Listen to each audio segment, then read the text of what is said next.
yesterday we talked about how the Season 1 extension for Battlefield 6 kind of kicked off to a disappointing, or I guess kind of weak entry. I mean, it was to be expected given that it's an extension that likely wasn't the initial goal that was planned when the season launched, but with a meaningful content drop still about a month away, and then this sort of void of what's left for Season 1, I was a bit surprised that immediately following that entry with this update, we saw a bit of details about what's upcoming.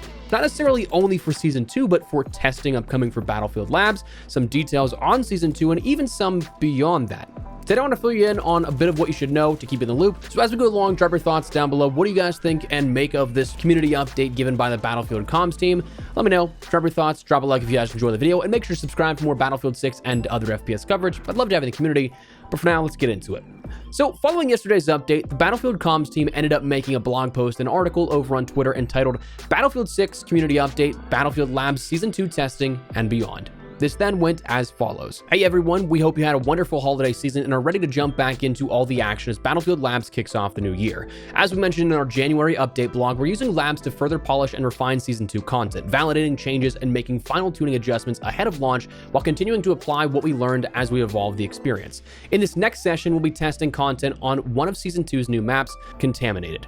We'll be evaluating how vehicle gameplay and aerial presence interact with infantry combat alongside cover and asset placement and objective boundaries. We'll also be testing how the map's unique gameplay mechanics function in live matches, as well as the tools available to players to interact with them. While we're saving full details on the new map for a later time, we can share that in terms of size, Contaminated falls between Eastwood and Myrick Valley, and it's comparable to classic Battlefield maps such as St. Quentin Scar and Arras. Alongside our Season 2 map testing, upcoming Battlefield Lab sessions will also include a handful of additional gameplay-focused tests. This includes early testing of the AH-6 Little Bird ahead of its planned arrival in Season 2, allowing us to evaluate how it fits within the broader vehicle ecosystem and how it performs across different combat scenarios. So before we continue, let's circle back to a few different things here that I think should be worth mentioning. Of course, that map Contaminated that players are going to be playing on, it is one of the new maps within Season 2. We do not have a sort of cap on what we know as the most we'll see in Season 2. That could be one of 2 maps, one of 3 maps, one of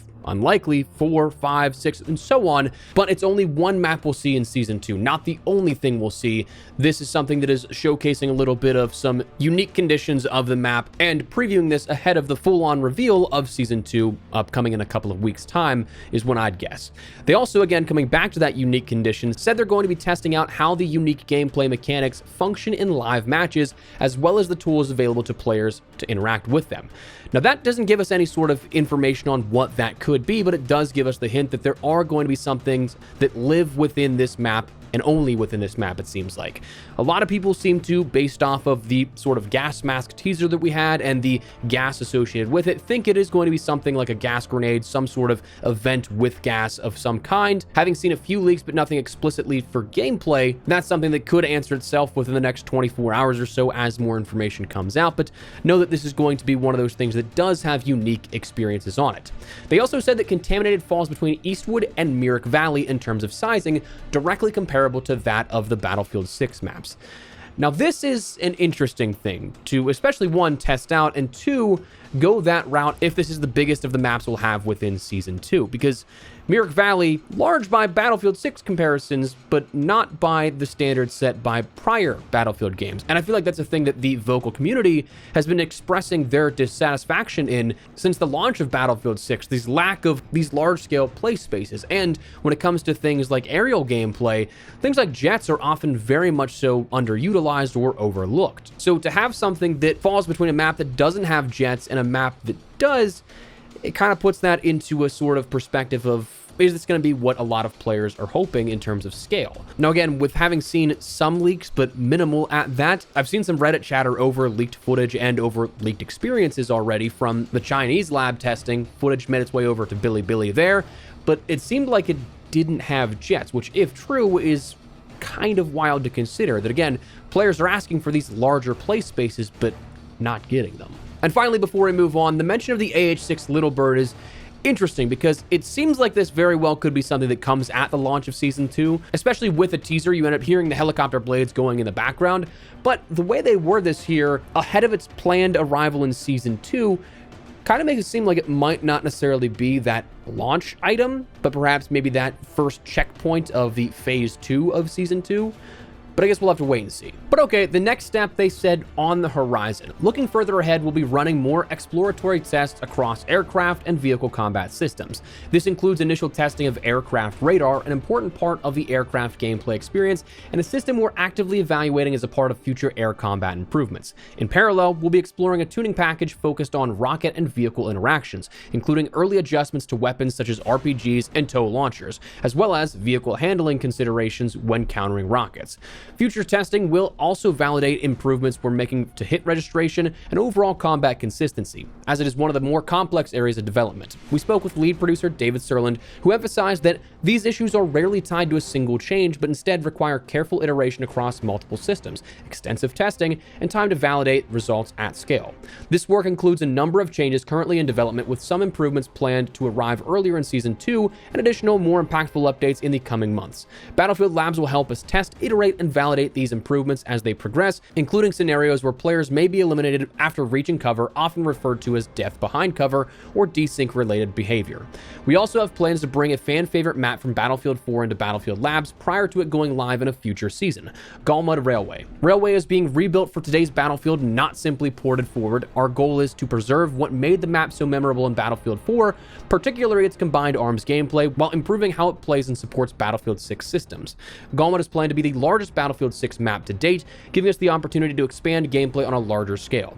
We're bringing Golmud into Battlefield Labs early, as this will be a multi-session project. Through Labs, we want to test changes such as larger flight space, increased cover for aircraft, and other adjustments as the map evolves over time. We'll share more details on timing and how to take part in an upcoming play session at a later date. So again, to revisit some of those points here, of course, it's definitely nice to see the initial testing of aircraft radar, though that's something that we've seen at launch in plenty of other titles. Kind of surprised it wasn't there within Battlefield 6. We'll see adjustments to weapons such as RPG and tow launchers. Definitely nice to see, again, their sort of balance adjustments there. Improvements to hit registration and overall combat consistency, and the sort of desync related behavior.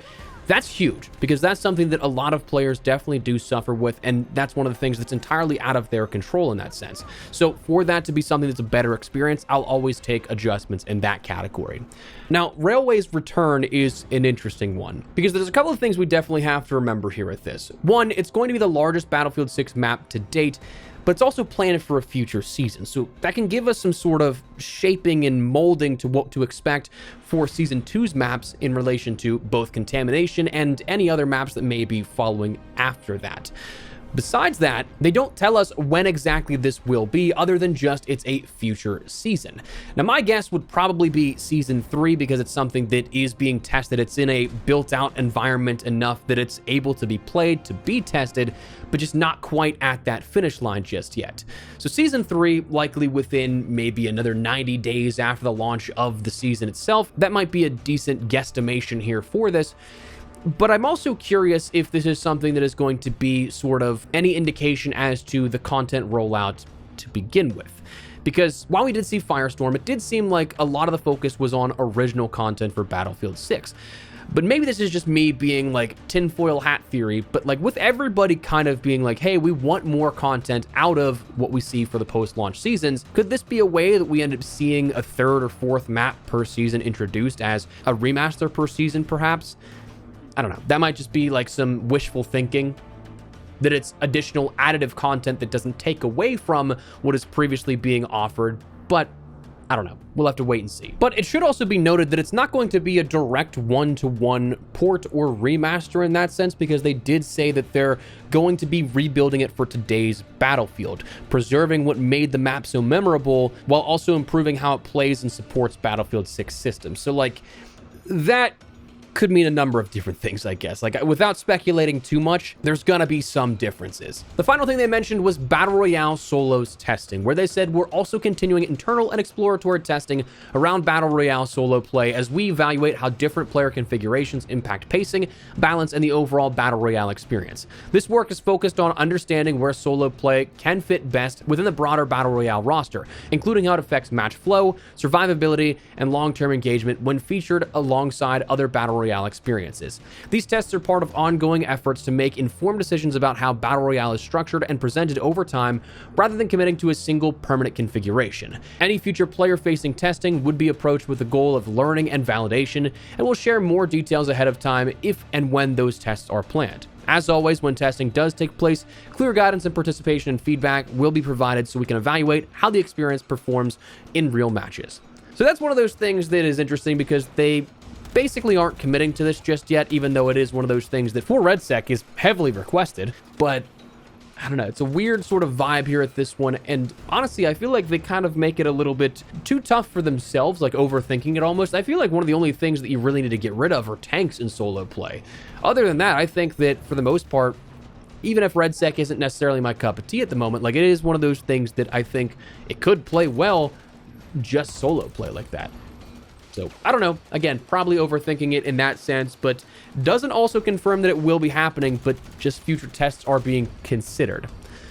That said, that is what we learned here out of this in the sort of future developments with labs, future content, and everything in between. So just want to fill you guys in here and keep you in the loop with that because, again, was a little surprised that they dropped this so quickly after the update. Kind of figured we'd see a little bit more of this going into next week, perhaps. But, hey, I'll take an update anytime I can get one. So want to fill you guys in. Drop your thoughts down below. If you guys enjoyed the video, do me a favor, drop a like on it. Of course, make sure you subscribe for more Battlefield 6 and other FPS coverage. Love to have you in the community. For now, though, thanks so much for watching. I'm Espresso. I'll see you later. Take care, and peace.